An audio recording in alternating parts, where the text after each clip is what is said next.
नवोजित नाजरी हूँ और मैं DID लिटिल मास्टर सीजन 5 का कंटेस्टेंट हूँ। और थैंक यू सो मच, आप लोगों ने मुझे इतना सारा वोट किया और मुझे फाइनलिस्ट बनाया और मुझे ऐसे ही ढेर सारा प्यार देते रहिए, ढेर सारा वोट करते रहिए ताकि मैं विनर बन सकूँ।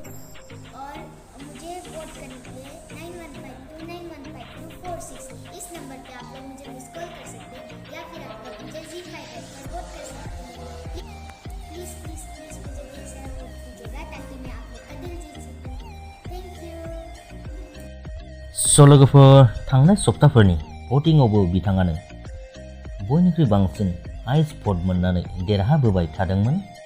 बे बारावबो फंबाय नबजित नार्जारिखौनो ग्रेन्ड फाइनालनि उइनार जाहोनो थाखाय जायफोर भट हरथ'वाखै बा हराखैमोन बयबो हरदो जाहाथे बिथाङा फाइनाल राउन्डखौ देरहासार जानानै DID लिटिल मास्टारनि उइनारजों लोगोसे जोंनि बर' हारिनि मुंखौ जेन गोजौआव लाखिनो हायो। बेनि थाखायनो बयबो गोसो होनानै जायफोर हराखै अन्नानै बयबो भट हरदो, मानोना बिथांमोननि भट होनाय समा दिनै एबा फैनाय मोनानि 9 रिंगासिमल' थासिगोन। बेनो लास्ट भट लोगोफोर, बेनिफ्राय आरो गैलिया।